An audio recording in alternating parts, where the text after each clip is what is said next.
Hello, Mr. Tart. My name is Father Andy Moore, and I just wanted to make this video just as a kind of a response to all the Catholic videos that you've made that I've been watching over the last couple of days. And first of all, I have to say I've really enjoyed them.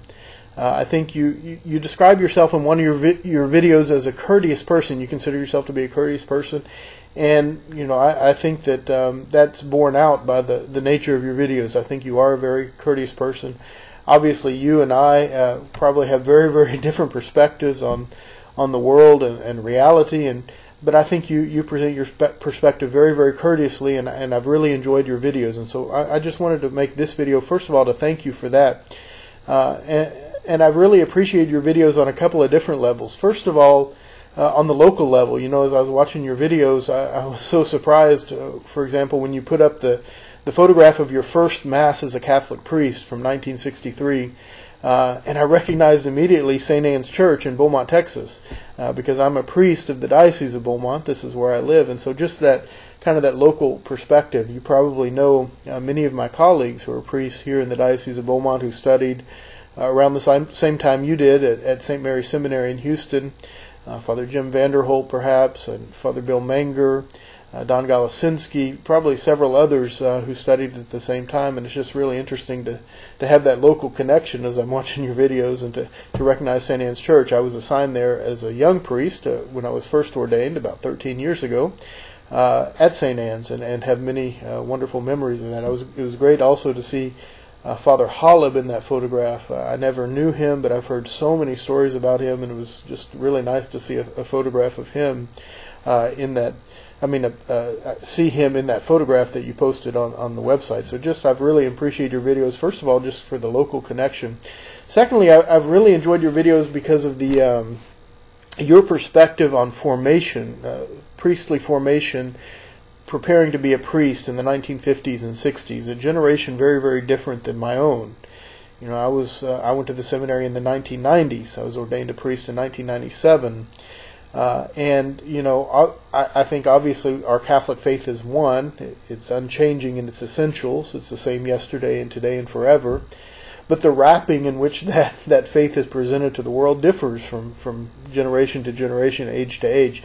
And I've just really been fascinated to listen to your account of formation and how that happened here in Southeast Texas in a previous generation. You talk about a priestly bubble, and you really bring that alive. I mean, you make it clear for me to understand how, in your day and time, the Church really shielded seminarians, especially from the outside world. One television, one radio on the entire seminary campus that was very restricted as far as when people could use it. Not allowing a lot of different outside news sources, really trying to shield seminarians from the outside world. And today, certainly after the reforms of the Second Vatican Council, I think our approach to seminary formation is exactly the opposite. I mean, we're really encouraging seminarians to be exposed to the world.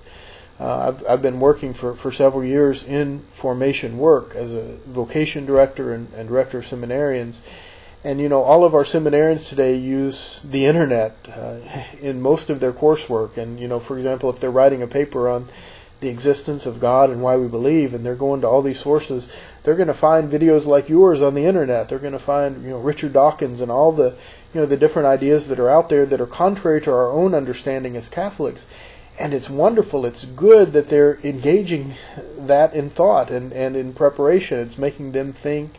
We're not trying to shield them from anything, because they're going to be ministering in a world in which our beliefs are going to be challenged. Sometimes very courteously, like yours.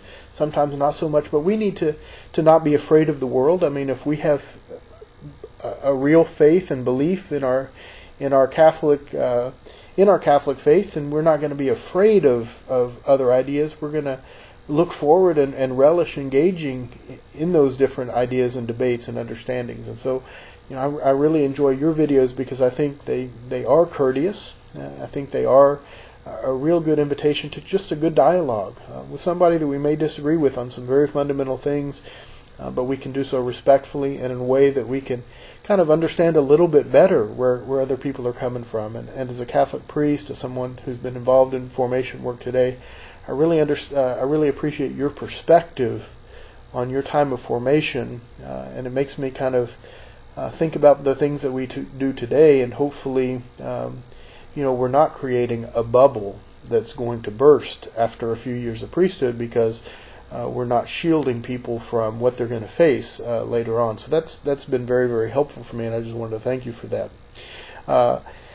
And the other perspective that I've really enjoyed your videos from is again just creating that open dialogue.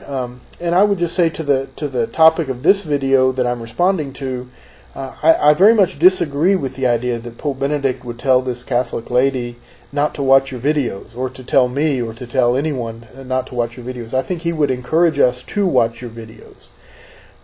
Because again, we don't want to shield ourselves from the world. We want to engage with the world. We certainly want to be knowledgeable of our faith. We want to have a good, solid, foundational understanding of what our Catholic faith teaches. But we also want to be able to listen to other people, and we also want to engage with the world. And I think that's what this lady was doing. I think that's what Father TJ is doing. I think that's what I'm trying to do in this response today. And I don't think Pope Benedict would be afraid of that. I think he would encourage that. Your response that you gave on behalf of the Pope, that may have been the response of Pius XII, but I really don't think that's the response of Pope Benedict. That would be his response to engaging with different ideas than our own.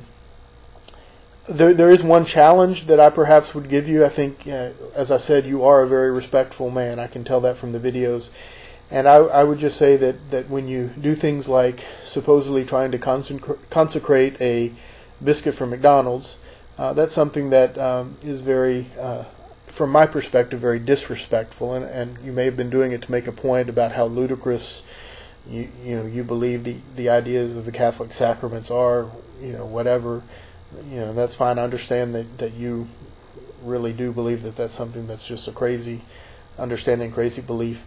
But it is also hurtful to us who take that seriously, and who really find that a serious belief that we hold very, very dear and sacred. And I would just hope that you could make your point in a way without trying to offend our sensibilities. I don't think you consecrated a biscuit. I think there's more to the consecration of the Mass than what you did, those words that you said in the car over a McDonald's biscuit. But I do think that was hurtful, and I don't think in watching the rest of your videos that was the point. And so that would be just one challenge that I would give you. But I again, overall, I want to thank you for your videos. I hope you make more. I've personally really enjoyed watching them. They've made me think.